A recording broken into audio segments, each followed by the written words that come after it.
Welcome to Seek Reality with Roberta Grimes. Joyous conversations about what the afterlife evidence and modern science combine to tell us is true about our one reality. You have nothing to fear.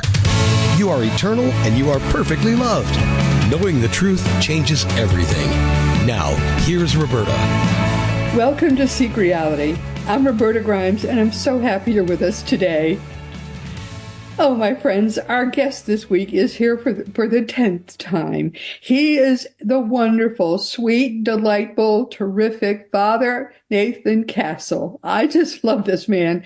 He is a humble leader in the field of doing afterlife rescue work. And we've known Father Nathan here for something like, 6, 7 years, something like that, ever since his first book came out. And I could not believe when I first met him that his spirit rescue work was something that the Catholic Church would even allow, but never mind support. However, they do allow it. They seem actively to support it. So I have a whole different view nowadays of the Catholic Church. Father Nathan Castle is a Dominican priest who lives and works in a community of Dominican men and women serving the University of Arizona in Tucson. He is just a lovely, gentle, and very spiritual man. And something, I think like 30 years ago, he was recruited by elevated beings not in bodies to do spirit rescue work with them. As I have only lately come to accept, and to my horror, probably to your horror too, almost 25% of people reportedly go off track for a time when they die, and they generally do that by their own choice. We'll talk about that a little bit today, and our wonderful, wonderful, wonderful friend, Father Nathan, is one of those who is trusted by those close to God to help to rescue some of these people whenever they feel ready to be rescued. Before I first met Father Nathan, I already knew quite a lot about more traditional kinds of spirit rescue work, and I even had experimented with learning how to do it myself with the late, great expert Bruce Moen. But I never could have dreamed that the Catholic Church would actually support the kind of rescue work that Bruce Moen was doing. And then, as I say, I read this terrific book that Father Nathan had written, and there it was. They were supporting it. In 2019, that first book came out. It was terrific. It was called Afterlife Interrupted, Helping Stuck Souls Cross Over, and everything in it was completely consistent with what I had learned during all my decades of doing afterlife research and learned from Bruce Moen. That book was followed by books 2 and book 3 of Afterlife Interrupted, and there may be another one coming. We'll ask the good Father today. Father Nathan's books are all terrific. I can't begin to tell you. It's like reading candy, but it's all true. And this is his, believe it or not, 10th Seek Reality visit. He has become one of our regulars. Father Nathan, welcome. I'm so glad to have you here. I'm so happy that happened. You know, all those years ago when you invited me on, who knew that I was going to be a recurring guest? But I'm always honored and look forward when we have a date on the calendar that I get to be with you. Yeah, it really is a lot of fun because you're so amusing. You tell those stories, and some of them are not funny, but in some ways they oddly are. They are, because people are funny, and even if they died in some horrible, tragic way, after some time they can look back on it and say, "Wasn't that ridiculous?" You know, they'll point out some odd circumstance that was part of the whole story. Now that's just something they can be sort of bemused about. Yeah, it really is astonishing, and to think, I mean, some things are so odd about it that, I mean, they're embarrassed about it, or they feel shamed in some way, and they get so much help from beings not in bodies that in the end, it's like they're encouraged to come forward. They didn't want, their Aunt Mildred or their grandma to see or to know about how they had died, but then they're encouraged to come forward. It's like, okay, and oh, well, maybe I can come forward. Maybe it will be okay. And you and I are smiling about it because we know nobody is going to shame them for how they died, and it becomes wonderful in the end. Well, and it just becomes a sort of a footnote. In the afterlife, everyone, all the humans in it have died. And so if you imagine them at a cocktail party in the afterlife, that's of casual passing interests. Roberta, how did you die? I don't remember. But we won't dwell on that because it's just not that interesting. You know, No, no, so many more things to be interested in than how you die that it just becomes just a passing part of your story. sometimes famous people show up, but to help Yes, they them do. cross over. I remember there was one, Dwight D. Eisenhower showed up because the guy was named Dwight, and And it he, was named after him. Not he was yes, It wasn't accidental. His parents named him that on purpose because they admired President Eisenhower. no, it's all wonderful. Do you have any news stories to tell us? I always do. Uh, Yes. the ones, we don't tell any of the stories in public without asking their permission. And so I have 39 stories. Each of the books has Wow. 13. So the 39 that are in the public purview because we've gotten permission. There will be, if there's not another book, there might be another venue. Maybe on a podcast, I start introduce my own podcast, the Joyful Friar podcast. I might The start. Joyful Friar, I love it. Yeah, that's St. Dominic's nickname. That's the order that I belong to. He was the founder, and it's largely why I joined because he was just known for gospel joy, and that gospel means good news, and he was Of course. a speaker of good news. And so anyway, yeah, there are so many stories, but they'll if it isn't another book, there'll be another way that news stories make their way. I love it. Have you noticed everyone he's said he asks these people who are not in this realm, they all have died, but he wants their permission to tell their stories to us before he tells us those stories. I love They're that. highly personal, and Yeah, in the moment that you're helping, you use the word rescue, which I don't really think of because to me that involves some sort of image of somebody dangling on the edge of a cliff or pulling them out of a burning building. I'm not really doing that. Call it what you will, but we're more like the discharge staff at a medical center.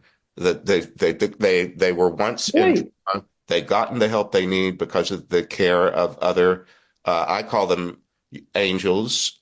Some of them are angelic. Some of them are human persons who have died that were a lot of human first responders. They still want to help. That's what their vocation was to I help people love in that. distress. And there are Yeah, people in distress after they die. And so there are some who find their purpose in the afterlife. At least, I mean, it is infinity after all. So that doesn't necessarily mean they're going to do this for all eternity. But for right now, they know that there are people who still need a skill that they have acquired and established, and they continue to do that in the afterlife. right. That's wonderful. Yeah. So typically, what are they doing in the after? They haven't completed their transition to what we think of as the afterlife. People who read my blog, I've just posted a series of five blog posts about what people do in the afterlife. Yes, and I follow them. I read them every Sunday. Or Uh, aren't you sweet? yeah. They're where might they be right now because they haven't finished that transition, so they're not with their loved ones. Yeah, the spatial part, people ask that a lot, especially grieving people, because they feel the absence of the person that's not in the room anymore. But as you know, people let us know that they're in the room. There are different ways in which people can. It's not visible in the room. Uh, Yes. yeah, it certainly doesn't feel the same, but there are little indicators that people can learn to do to let you know I'm here. So there is something spatial, but I think of it as we know that we're all vibration. Uh-huh. That we used to Of course. think only in material terms about atoms and subatomic particles and so on. But I think it's well established now that we are energetic beings and that uh, Absolutely. we vibrate at a certain level. And I think of it like the radio band, especially when back before we had, whatever it is in the car, the Sirius XM or whatever, when we used to take trips by car and the station would begin to fade because we were getting too far away from wherever the signal was coming from. Right. That, but if you were careful, you could calibrate. You could t do. I was a big Houston Astros fan, still am, and I'd be listening to the game, and it's beginning to go out. But there was a network all through the South of stations that carried their game, and if I could go up and down the band and find it somewhere else. Oh, Of yeah. the space that people are occupying as being analogous to that. There's another band, there's another vibratory level that's nearby, but not exactly where you are. A truly dedicated fan were you. That was I great. still am.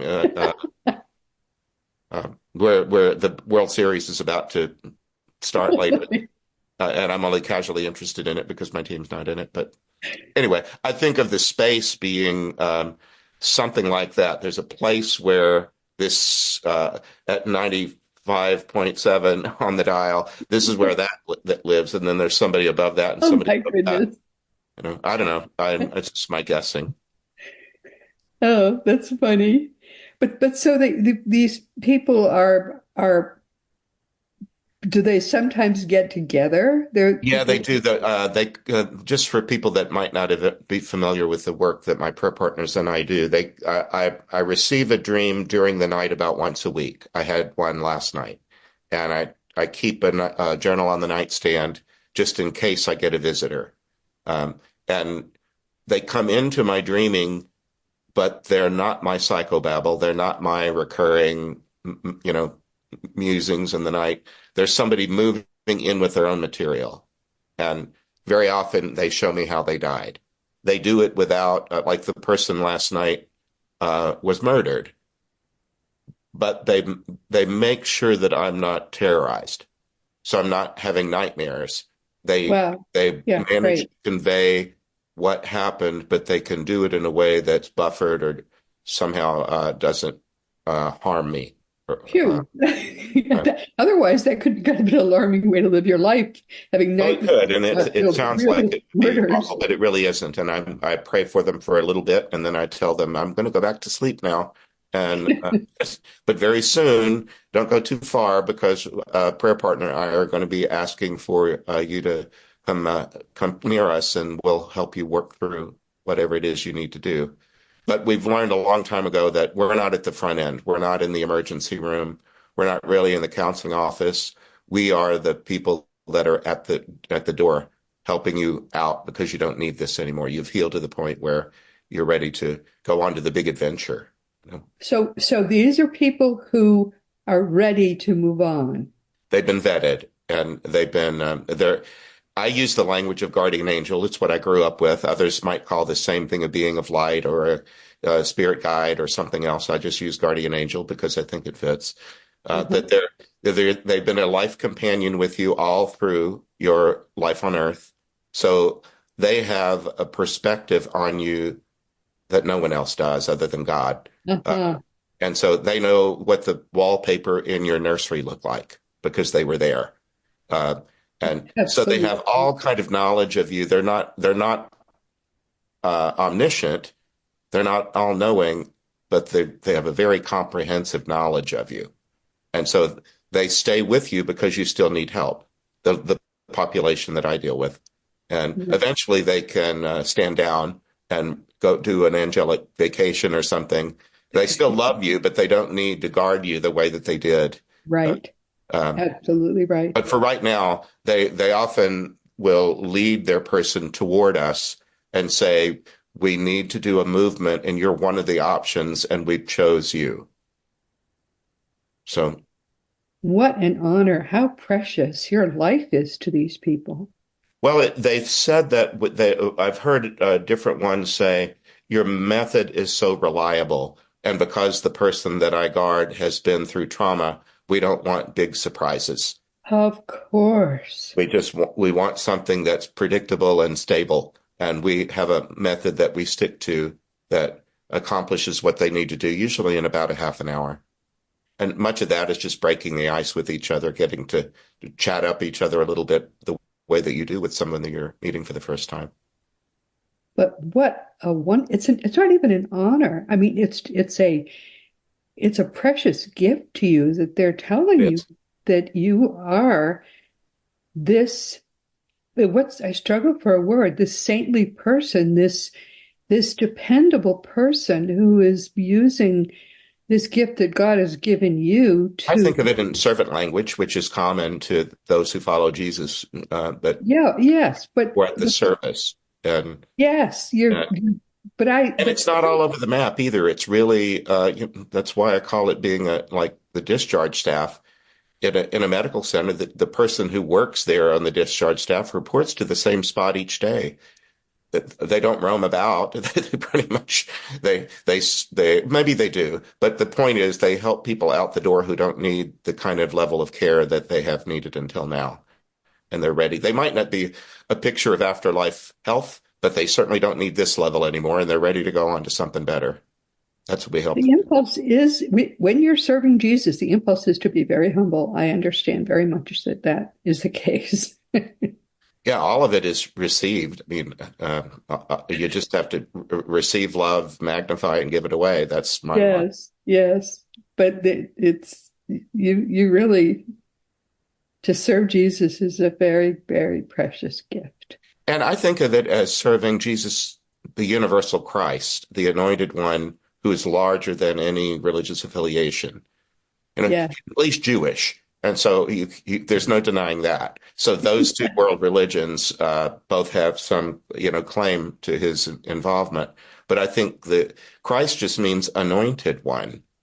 And the Hebrew people anointed folk as a sign of their ascendancy to royalty, or making everyone understand that this person has this extraordinary, lovely character. And so we put a crown on your head. Well, instead, in our baptism ritual, after we pour the water, we look for the oil, the sacred chrism, and put it on the head.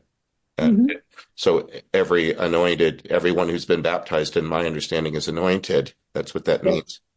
So anyway, and even for those who haven't been, we all come from the source who is love, and God's loving everybody all the time. But right, Jesus has a servant's heart, and so what you're doing is adopting a servant's heart. Yes, and participating in the one big cosmic work of loving. Yes, yeah. But it's wonderful that they consider you to be so dependable, that they can trust you with those who have been most wounded. There's really no, if it ain't broke, don't fix it. If you come upon a way of doing things that serves people, you really don't need to create novelty. You just get there and do what you do. No, I just think it's wonderful. But because some of these people have been very, very damaged. I mean, some of these stories are horrific of these people. Sometimes they're damaged early, and I don't know if I told you about Rita in Afterlife Rehab. Is that a story that is familiar to you? I think so. I don't remember the name Rita. Well, she came and she showed me a scene that was not her death. Most of the time it is the death, but not always. Sometimes there's a scene that they feel like is emblematic of their being and they want me to see it. So she showed me she was sitting in the passenger seat of a car with a Christmas present in her lap and one of her elderly parents driving. But it was sad. And she was being dropped off at her place. And it felt like San Francisco, some urban center anyway. Right. And she communicated that she was probably in her early 40s, late 30s, early 40s. She was a professional woman, but she had addiction issues and had for years. And when we got to talk with her, she explained that the scene that she showed she didn't like the phrase tough love, but she said that's pretty much what my parents were doing. It was a few days before Christmas, and they made a plan, and they said, we're going to invite you over for a quiet dinner and gift exchange at our home, like on the 22nd or 23rd. But we won't be having you to the house on Christmas Day because we just can't do another Christmas with your addictions. Oh, that's So pretty cool. it was, she said they weren't being cruel. They were just trying to be, I don't know, reasonable to a whole group of people, siblings and nieces and nephews and all of that. And she said, this is the way this is going to be. And So she showed me that, but then before very much longer, within the next 6 months, she died homeless. Uh, And her so, parents allowed her to die homeless? well, I don't know that they allowed it, but that's the way that things transpired. Um, and I only get what they tell me. So Yeah. I try not to fill in Yeah. the gaps. I And try not to go, you you're have a to lawyer, judge. Right. you Right. stay with facts that are in evidence, you Yeah. don't make up stuff or presume things. You stay with Yeah. what's, Right. what's evident. So she explained to me that, that not too long after that things got much darker and she was missing work too much and eventually lost her job. And ended up on the street where she died. But in the afterlife, she said, I've been in afterlife rehab, and she said I was in rehab several times at my parents' expense, and I always felt guilty that I was, taking their retirement money. And she said always the meter was running because of insurance. Insurance companies will only pay for so long or so much, and Right. different. Right. And she Good that said, they would pay it all. yes, if they pay at all. And she said it really wasn't directly related to your progress on your addiction and your issues. It was really about the money. And Yeah. she said when the money would run out, they would do the best they could to put a happy face on it and say, look at how much progress you've made. And, hooray for you. And then they would show you the door. And then it was kind of up to you to carry on. And she said, I failed at it several times. And she said, I got to see other people actually succeed, but I'd be left behind. And I was never really whole. And I knew it. And Yeah. so she said, after she died, she really wasn't angry at her parents. She wasn't blaming them. She just said, my issues were overwhelming and they overwhelmed them. And she wasn't embittered. That wasn't her issue. But she said when it was time for her to leave there, um, she went into a part of her story that she said, this should have been obvious, but when I was 6 years old, my 7-year-old sister was killed on a bicycle. Her sister was hit by a car while riding a bicycle and died. That kind of trauma for a 6-year-old, and now she became an only child. Um, she said, you might have thought that would be a no-brainer, connect the dots, that your later in life trouble might have started there. But she said, I really didn't. But she said, here they showed me that what really happened was my parents became emotionally unavailable. They were Yeah. too heartbroken when my sister died to give their hearts to me. So they clothed me and fed me and housed me and saw to my needs, but they didn't know how to tend to their own needs. And I learned at about 6 that I was alone in the world and that I needed to figure out how to live my life largely with only the help that my parents were able to supply. And she, in the afterlife, they said, well, they showed her story, and her guardian partly said, uh, "This was your experience, wasn't it?" And she was able to say, yes, that's true. And, Jesus is the way, the truth, and the life. Anybody that moves towards the truth, I believe, moves towards him, whether they Right. That's right. are Christian or not. Right. Of And course. so she was learning her truth. And she said, the truth was that the hole in my heart that I filled with other things, some of which were counterproductive, um, I was trying to fill a hole that I could never fill. And Right. Um, so she lived into her early 40s, but she was able to see that this, first of all, it was an accident that took her sister, and it was accidental to her being. She wasn't an unloved person. There just this event entered in that altered her relations with her parents that had a long story arc. Nobody's fault. It's just that that's the way things played But out. you can see how many people were so harmed by that Yes, and a lot of people have accident.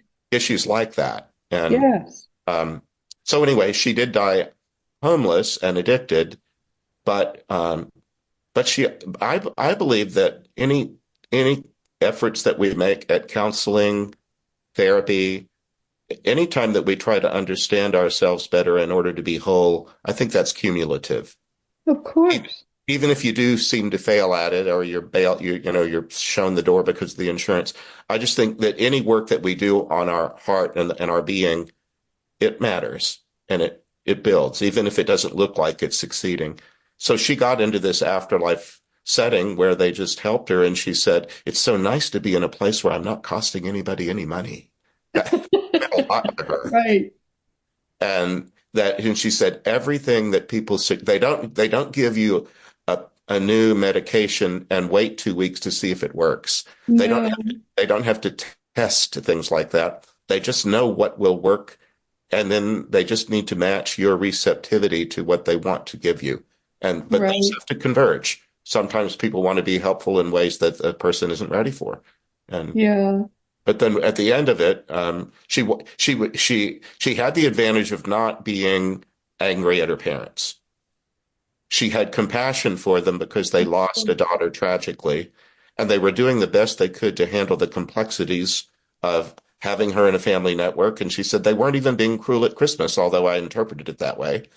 She said Right. it wasn't true. They were just doing the best they knew how. And this is the way that things played out. So in the afterlife, she wasn't having to work through forgiveness of them or getting over bitterness. She just needed to get to the root of things. And the root was, at age 6, I learned that I was all alone in the world. And now she knows she's not. You're not all alone in the world, and you Right. have all that you need. You're well cared for. And then when it came time for her to cross, because it is spatial somehow, they're moving. Sometimes they talk about it in terms of levels and like something like a glass ceiling, or the vibration is different and they can't go any higher because it hurts. Right. It's That's exactly right. Yes. Yes. and it hurts their eyes or their ears or something. It's unpleasant, and they need The to stay. vibration is it's like trying to you're in an being in a they're in a wind tunnel or something. It vibrates and it's just too much for them to And whatever, if Catholic Christian people are saying that's not in the catechism or that's not in the Bible or whatnot, well, yeah, okay, but I'm not trying to rewrite anybody's doctrine or dogma. I'm just giving experience that you can take or leave. Yeah. But anyway, when They it didn't came, know about that back then. That's just the problem. They didn't know. yes, and we have a phrase for that, development of doctrine. We continue Yeah. to take on new information, and sometimes that means setting aside a previously settled issue and Right. all the scientific method moves that way in every academic department. It's a new Sometimes kind of science. you have to, and sometimes you have to take what was the accepted thing 100 years ago and say, well, that's what we thought at the time, but we've advanced beyond that because of new discoveries. Yes. Anyway, her sister came for her, not surprisingly, but she came on an all-terrain vehicle. I think she in the 50s when girls' bicycles were different than the boys' bicycles because the girls had to wear dresses on the bicycle. Do you remember those? Yes. Yes. It was right. And then the boys' bicycle would have a bar that went from the handlebar to the Of seat. course. Oh, yes. Big difference. Yes. Well, she said when we were little girls, we had to be so prim and ladylike, and we never got to wear pants. We always were in dresses. And then there were instructions about modesty and how to have your legs and so on. And she said, my sister arrived on an all-terrain vehicle looking like she was in a motorcycle gang. She wanted me to know that Of course. she's no longer encumbered by those ideas of primness. Of course. She's going to take me on a wild ride. She said, I didn't really know her all that well. We were only 6 and 7, but I'm going to get to know her wild side. I didn't even know she had one, but she's going to show me her wild side, and we're going to go on a ride. So that's what they did. They went on a ride. Oh, that's wonderful. That's great. Now they can be besties. Yeah, and I don't know what they've done since because I don't go poking around. I go back one more time just to ask if we can use your story publicly, and then after the rest of it is for later. Yeah. Catch up. But what a great story. Oh, now they can be such good friends. That's wonderful. Yeah, and for people that might have experienced failing at rehab attempts and so on, God bless you. Keep trying, and I do believe that we all survive our deaths, and if you don't get whole here, there's still hereafter. Yeah. Oh, they do such a good job in the afterlife. And Jesus does such good work with people, helping them in the afterlife as It's well. really important to stay in the present moment. So I'm a purveyor of joyful hope. I want people to live in joyful hope, but it's still important to be in the moment you're in and be with the people you're with. And, you know, uh, but I think there's lots to look forward to, and some of There that certainly involves is. Oh, healing. my dear Father, there certainly is. Quite wonderful. But it's so wonderful that you get to be part of all these great stories. I feel very honored, and that's why at the age of 60, I finally decided it was time to tell them out loud. I was Yeah. busy being a priest and running campus ministries. And because the topic is so odd, I just thought for the longest time that it was best done as my night job or my side hustle or something. And Side hustle. I love I was this. doing it for a long time before I went public with it. But in the that first book came out in 18, so it's now 6 years old. Um, and then a podcast and retreats. I'm moving into retreats in a big way that I'm excited about. I have a couple of them coming up, uh, and some of those will be in person. A lot of things are done like this online, which I love, but I also like being in the room with people, musing on all these things. So what are your retreats like? Do you advertise them? Are they just for the people at the school? No, the I live at the what's called the Newman Center, which is the campus-based church on the U of A Oh, campus, but I'm not employed here. I float around the city of Tucson. There's 4 different churches that ask me to help out on weekends. Um, Most have only one priest and 4 or 5 services every weekend, and oh, so so they need your help for they big need for help, and that. so I'm happy to do it. One of them is allowing me to do what in Catholic parlance is called a parish mission. It's something like a tent revival, except without the tent. Oh, But well, and I grew up in Texas, and the Baptist churches would have a revival, oftentimes right, in summer. right. Well, it's similar in that somebody comes in from out of town, so there's Uh-huh. going to be a new voice. It's not just the pastor. It's Oh, yeah, they love somebody new that. is coming to town, and they're going to do something different. So typically, what you do is go to all the services on a weekend to do. You preach at the service and include something of an infomercial for the thing that's going to happen Monday, Tuesday, and Wednesday. From Oh, great. Yeah. so they get to see you in person. They get to kind of do a sniff test. They can talk to you afterwards at the coffee and donuts and see if you're somebody they'd like to spend more time with. So then on Monday, this one is 3 days, Monday, Tuesday, and Wednesday, I'll do a session from 9 to 10:30 in the morning and repeat it from 6 to 7:30 in the evening. So people that are working or at home or whatever, everybody can take. Of course. And then we're going to move through, Catholic people dedicate the month of November to praying for people who have died. Hmm. All Saints Day is November Right. 1st, which is why Yeah. All Hallows Eve, Halloween, is October 31st. And Right. then November 2nd is All Souls Day, or in the Mexican culture, Tucson's very affected by Dia de los Muertos, the Day of the Dead.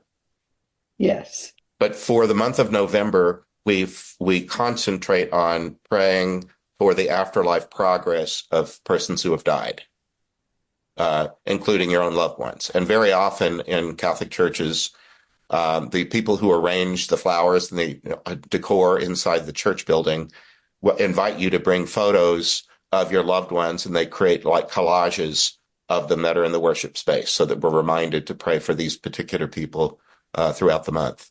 So I'm doing a 3-day thing on that I'm calling "Changed, Not Ended: Continuing to Love Those Who Have Died." Lovely. That's Yeah, lovely. it was St. Paul used that phrase, and it's in the funeral liturgy of at death, life is changed, not ended. And Right. so we'll be one of my prayer partners, Michael Quinn, has a lot of expertise in hospice care in particular, and he's been through the death of his wife in the last year of a sudden death.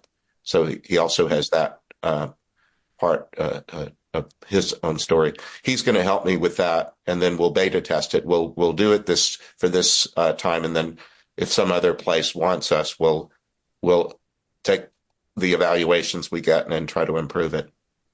And then I'm also doing one, in the background, can you see if you're watching this on YouTube, does this go to YouTube, doesn't it? Oh, sure. Yeah. Can you see in the background and Toto 2, the little dog on the wall behind me? That's Oh, yeah. that's this book. It was my friend. Yeah. Oh, sure. And The Wizard of Oz is going, it's and Toto 2, The Wizard of Oz is a spiritual adventure. Well, it's about to be topical again because on Thanksgiving Day, Wicked is going to debut in theaters. The stage play has been Really? made into a movie. And they've decided to take the stage play is in 2 acts, and they've decided to do the movie in 2 acts. So they're releasing part 1 this Thanksgiving and part 2 next Thanksgiving. Wow. So it's going to be very heavily publicized. And so I talked to a pastor friend of mine who happens to be the pastor of the Catholic parish in Branson, Missouri. Do you know Branson?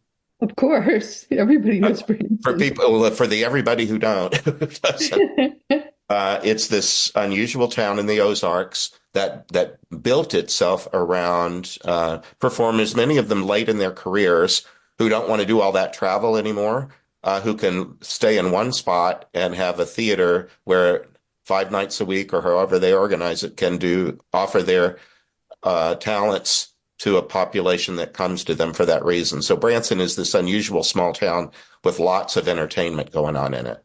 Yes. And so I thought I pitched the pastor there and said, why don't we, because Oz is going to be back in the popular imagination because of the movie Wicked, why don't we do an Oz thing? And it happens that in the churches that use a common lectionary, that weekend before Thanksgiving is the last Sunday of the year. It's called the Feast of Christ the King.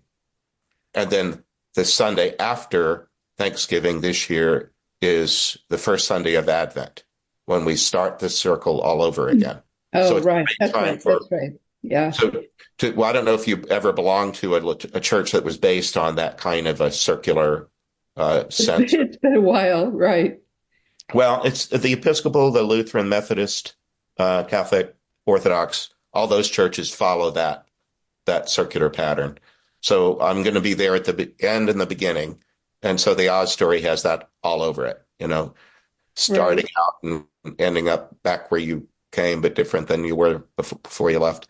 So we're going to do a retreat based on that. I'm calling it Taking Your Next Step. You've always got some project that you're working on. Usually 10 at once. Like you, we're pretty similar that way, aren't we? I think so. Yeah, it's always fun to have something some 3 or 4 things you're working on. Yes, yeah. Well, that's a way of life for me. Yeah, it's just enjoyable. There are so many things. I've spent most of this year teaching several courses, and what I love about it is watching people discover things about Jesus and about God that I had known, but that they're just discovering. And you're a pastor, you're teaching all the time, and it helps you to discover these things on a deeper level about God and about Jesus that you're used to, but you see them freshly through other people's eyes. Yes. It's been so long since I have tried to teach them, and I love seeing other people discover them. Yes. Don't you love that?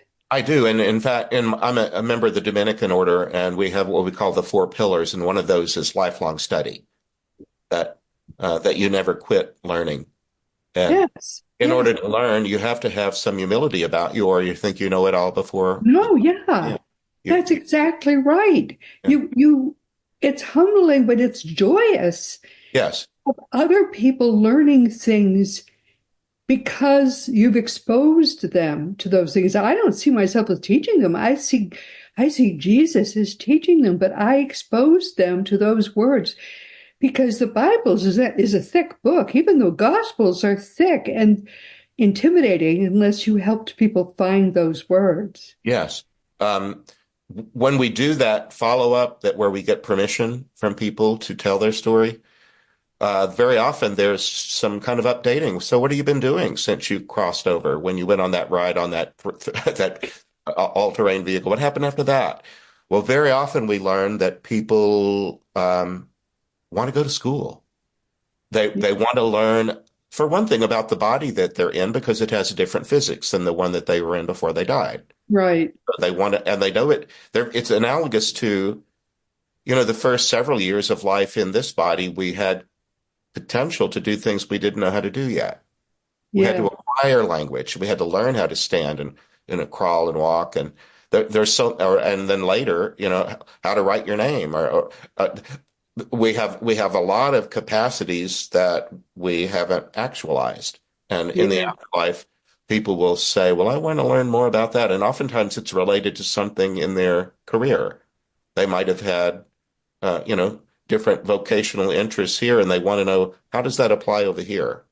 Uh, It's yes. And I just love watching people learn things, learn well, spiritual things, which, I remember the very first one that we dealt with. You remember the story of Ray, the perfect gentleman, the guy that died in a fire, and he had spent 40 years watching his wife, and he wanted to be able to greet her when she passes, but I can't the way I am. That's the very foundational origin story of all this stuff I back think in. so. Yeah. Yeah. I remember bits of it. Well, he was from rural Georgia, and he died when he was 20, and he said of himself, uh, I didn't like school and it didn't like me. So they were always trying to teach me things I didn't want to know about. And he wasn't good at it, which is hard when you're a child and a teenager because that's largely all you do is go to school. Right. And if you're Right. not good at it, then that can be a real drain. But anyway, he did learn how he wanted to greet his wife, and he learned how to do it. And he did. And when we got his permission to use the story, he said, now that I know how to do it at least once for my wife, I want to learn more about it. You know, he was motivated, and he said, there's other people that need help crossing, and I want to learn how to do I that better. remember that. Yes, I do. I So he remember. went to a school for that, but Yes. lots of different schools. And then one of the joys of education, in my opinion, I've spent my whole life in it since I was 5, is that there are always other people that want to learn what you want to learn too, and you can do it as a cohort. You can do it as a group, Yes. and and so you end up having friends because we're studying the same thing. Oh, my dear one, we have so run over our time. And we, Wish we had so much more time to spend together. We'll have to do this again soon. yeah, it's, the episode 11. Yeah, but you have to write another book because your books are so enjoyable. It's sort of like reading candy, and yet you learn so much from them. I think that's what I love about it. When we can share this information that you get from these people. I mean, it's real people having these experiences. That's what I love most about It it. is, and the stories we curated for book 3, we used the subtitle "Please Let Me Explain," because sometimes just in the course of doing what we're doing, people are just some people explain themselves extraordinarily well, and they teach you Yeah, something you would have never thought was possible. Uh, yeah, and if there is a next book, the next way I'm looking at it is I want stories that have humor and irony. There are just yeah. so many of them that are just funny, even though they died in a car crash. Uh, uh, life still has its If things can't be made funny, I'm not sure we should. I mean, what is the point, really, if we and it's can't? not me imposing it on anybody. Sometimes in the course of describing what they went through, they laugh about it and say, wasn't that, Yes, why did I do that stupid thing? it's a Or way of ridiculous that mastering I would your have died life. this way, Yes, you know. yes. And they have a detachment from it where they can just kind of shrug and say, who would have thought that I would, that I would die because a piano fell on me? Well, Right, right. But it shows people are growing from their experiences. they're putting them in their proper place in their lives. Yes, that everybody dies of something. And I've had people that died of suicide who said, thanks be to God, you don't have to wear a name tag. You don't walk into a room with a name tag that says, hi, my name is Roberta and I suicided. They don't make you do that here. And even if it comes up, it's only momentary. And then we go on to, more interesting things. Right. Lord. Oh, I so much enjoyed talking with you, my dear, dear, dear friend. Well, thanks for having me on yet again. Yes. Well, the thing about it is, I think you and I both look younger. We're having so much fun with what we do that it doesn't age you. It actually makes you younger. Have you noticed that? Once in a while, I see a photograph and I go, "Oh my God, look at that old guy!" But I'll be 69 in March, and I'm as old as I've ever been, as far as I know. But no, I've got Well, no, lots. I'm going the other way. I had heart Well, surgery last year, and ever since, and it made me 40 again. So I sort of wound it back, and now I'm going forward again. well, Meister Eckhart, the German mystic who's a Dominican, he thought the most important thing Jesus ever said was, "Unless you have the heart of a child, you won't enter the kingdom of heaven." He did not say, "I won't let you in." He said, "You won't enter because it's too much fun." And only the children, only the ones, the old people come to Disneyland and they stay in the parking lot or they sit on the bench. They don't go on the rides. And Meister Eckhart thought that was the way he ended the day in prayer. He asked his conscience, "Did I grow younger today?" And if he decided, "No, I didn't, I aged today," he would promise the Lord that he would get 2 days younger tomorrow, and he'd blow out the candle and go to sleep. But tomorrow I'm going to get 2 days younger because I need to make up for today. Yeah. I swear, I truly, I turned it back to 40. I've been 40 ever since. All right, sweet. Just the way it is. Yeah. I'm having so much fun. It was inside you all along. That's absolutely true. That's the Wizard of I mean, Oz. all my kids are in their 40s. Why shouldn't I be that age too? I'd live with two of my kids, and Why not? they're all having fun. All right, good. Good. Well, please consider yourself hugged. I really love you. Father Nathan, I think you're just the most enjoyable person there One is. of these days, maybe we do it in person. I'm from Texas, where you live, and I've kept it an open thought. Maybe one of these days I get to Central Texas and visit Roberta. Yeah, it's just such an easy place to get to. There's so many planes now that fly here. Yeah. And I mean, we've got auto racing, we've got, there's horses, there's all kinds of things we could do to have fun, Yeah. honestly. But anyway, I'll have to stay where you are. I'm going to talk to you a bit afterwards. Okay. But anyway, once again, my dearly beloved friends, we've come to the end of our time together. And I really mean it when I say I'm only 40. I don't know how it happened, but somehow that's where I'm counting forward again, but very slowly this time. This has been Seek Reality with Roberta Grimes. I was so glad you could be with us today and with my wonderful dear friend, Father Nathan. Please never forget, you are a powerful, eternal being. You never began, you never will end. And when you really get that, it changes everything in your life for the better. Next week, our guest will be Clive Seigner, and I don't know how to say his name. We'll find out next week. He'll be with us for the first time, and I'm curious about what he's doing. We used to have ITC researchers on, but for the past, 7 or 8 years, we haven't done it. But that's what he does. He's recorded conversations with spirits of more than 100 people who are living in eternity now, and also an extraterrestrial named Aklamenta and some out-of-body traveling sleeping people too. And this is going to be fascinating. I don't know what's going to happen next week, but please be sure to be here and join us and go through it together with us. This week, we've been talking with our dear, wonderful, blessed friend, Father Nathan Castle. He's been with us for the 10th time. Father Nathan is a Dominican priest who was chosen by Spirit, and you can see why, to help people who have gone off track because, really out of choice, they just didn't feel ready to finish their transitions. And he approaches, I think, 30 years, something like that, doing this work. Father Nathan is delightful, as you can see, and he's a favorite among Seek Reality listeners. I have people say, when are you going to have him back? So this was his 10th visit, but not his last. And as you know, our great friend Craig Hogan is the president and guru of Seek Reality Online. Whether you like it or not, you're an eternal being. You cannot die, no matter whether you want to. And some people say, I think I'm just going to blink out. I just don't want to keep going. Yeah, you're going to keep going. So go to Seek Reality Online, learn what comes next, learn how to make the most of it, and Craig will help you do it. And of course, teachingsbyjesus.com is your best resource for all the beautiful divine truths that are brought to us in perfect love by the greatest teacher of them all, Master Jesus. Matthew, Mark, Luke, and John are the only places in the Bible you're going to find the teachings of Jesus. And Jesus asked us to come up with a place where people could learn those truths for themselves, because the religion, sad to say, was produced by the Roman Emperor Constantine and not by Jesus.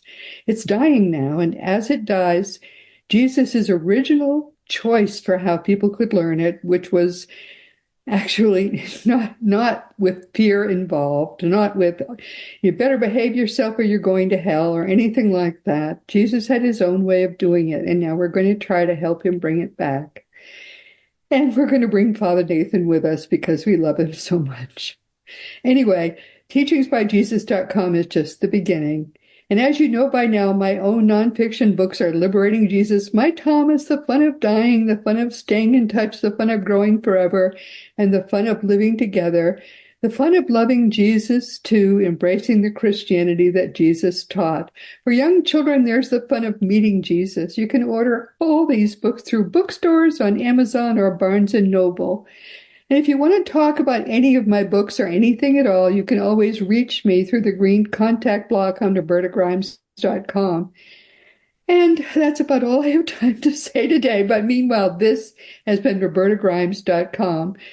Well, this has been Roberta Grimes. The website is robertagrimes.com. Please make the most of this coming week in our one reality, always knowing that you are a powerful, eternal being. And most of all in this entire universe, you are infinitely, eternally, and perfectly loved. You've been listening to Seek Reality with Roberta Grimes.